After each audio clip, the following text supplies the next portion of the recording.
আপনারা ত্রাণ বিতরণের সময় দয়া করে মোবাইল বা ক্যামেরা ব্যবহার করবেন না। আমিরে জামাত ডক্টর শফিকুর রহমান এরকম মন্তব্য করে সবাইকে তাক লাগিয়ে দিয়েছেন। আপনারা মেহরবানি করে এই সময় কেউ ক্যামেরা চালাবেন না এবং মোবাইল চালাবেন, সব ক্যামেরা এবং মোবাইল বন্ধ থাকবে। আমরা তাদেরকে পরম সম্মানে তাদের হাতে এই জিনিসটা দিতে চাই। আমরা চাই না দুনিয়ার মানুষ দেখুক যে আমরা দিচ্ছি আর তারা নিচ্ছে। আপনারা কি আমার কথাটা বুঝতে পেরেছেন? আপনাদেরকে অসংখ্য ধন্যবাদ। এবং তিনি বলছেন যে আপনারা মনে করিয়েন না যে আমরা এগুলা কোনো রিলিফ বা ত্রাণ নিয়ে এসেছি। আমরা এগুলা যেহেতু ফেনীতে আমাদের ভাইরা থাকে, নোয়াখালীতে যায় ভাইরা বিপদে পড়েছে, এনারা তো আমাদের ভাইয়ের বাসায় আসার সময় হাতে করে উপহার হিসেবে যে নিয়ে আসতে হয় কিছু একটা, এই উপহার নিয়ে এসেছে। এগুলো কোনো ত্রাণ বা কোনো রিলিফ এমন কিছু নয়। এইরকমভাবে তিনি অ্যাড্রেস করেছেন। পাশাপাশি তিনি দেখেছেন কত সুন্দরভাবে বিভিন্ন জায়গাগুলোতে নিজে যে এই কাজগুলো করছেন। মনে রাখবেন, যারা বিভিন্ন সময় দেখবেন দান করে, যে অল্প কিছু দান করলেও ওইটাকে ক্যামেরা ছবি তুলে শো অফ করতে ব্যস্ত অন্যান্য দলের নেতারা, এই জায়গায় তিনি একটা ইসলামী নেতৃবৃন্দর একটা বৈশিষ্ট্য দেখাইয়া দিয়েছেন যে কত উন্নত চিন্তা ভাবনা তার। তিনি যে পুরাটাই আল্লাহর সন্তুষ্টির জন্য করছেন, মানুষের কল্যাণের জন্য করছেন, এটাই তার নজির। তিনি বলছেন যে যাদেরকে আমরা এই উপহারগুলো দিচ্ছি এনারা ম্যাক্সিমাম এরা সম্মানিত মানুষ। এনারা এমন অনেকে রয়েছে যাদের উপর জাকাত ফরজ, যারা নিজেরা জাকাত দেয়, এদেরকে লক্ষ লক্ষ টাকা এমনি পড়ে রয়েছে, কিন্তু এমন ক্রাইসিস মোমেন্ট যে দোকানপাট কোনো কিছু সম্ভব না খোলা, ঘরে রান্না করা সম্ভব নয়, যার কারণে তাদের এই ক্রাইসিস মোমেন্ট দেখে আমরা উপহার নিয়ে এসেছি তাদের জন্য।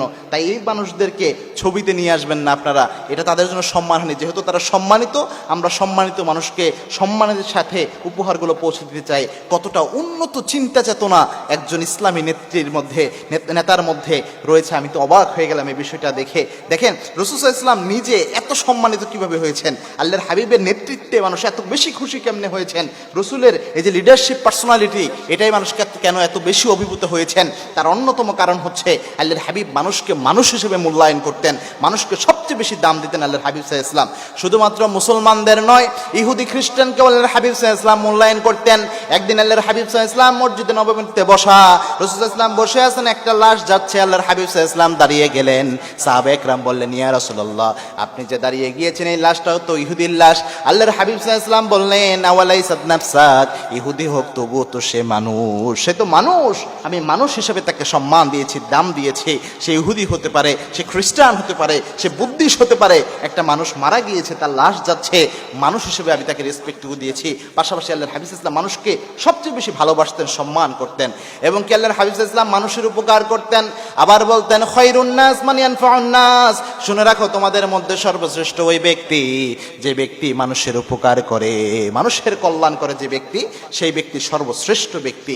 এই জন্য আল্লাহর হাবিব সাল্লাল্লাহু আলাইহি ওয়াসাল্লামের এই আদর্শ নিয়ে যারা নেতৃত্ব পরিচালনা করে, যারা মানুষের উপকার করে, অবশ্যই তারা পৃথিবীর সেরা মানুষ। এবং আপনি দেখেছেন এই অবস্থা শুধু না, সিলেটের বন্যা, করোনা পরিস্থিতি, সব সময় এই আমিরে জামাত ডক্টর শফিকুর রহমান সাহেব সহ তার যে দলীয় নেতৃবৃন্দ রয়েছে, পাশাপাশি যে আলেম ওলামাদের যে প্ল্যাটফর্মগুলো রয়েছে, সবাই একদম স্বতঃস্ফূর্তভাবে সবচেয়ে বেশি অ্যাক্টিভ ছিল আলেম ওলামারা। করোনার মুহূর্তে যখন মানুষ নিজের পরিবারের মানুষ পর্যন্ত মরে পড়ে থাকলে পরে করোনার ভয়ে কাছে যেত না, ওই সময় আলেমরা নিজের জীবনের ঝুঁকি নিয়ে তারা আল্লাহর উপর তাওয়াক্কুল করে এই মানুষদের দাফনের ব্যবস্থা করেছে, তাদেরকে জানাজার ব্যবস্থা করেছে, আলেমরা এই ভূমিকা পালন করেছে।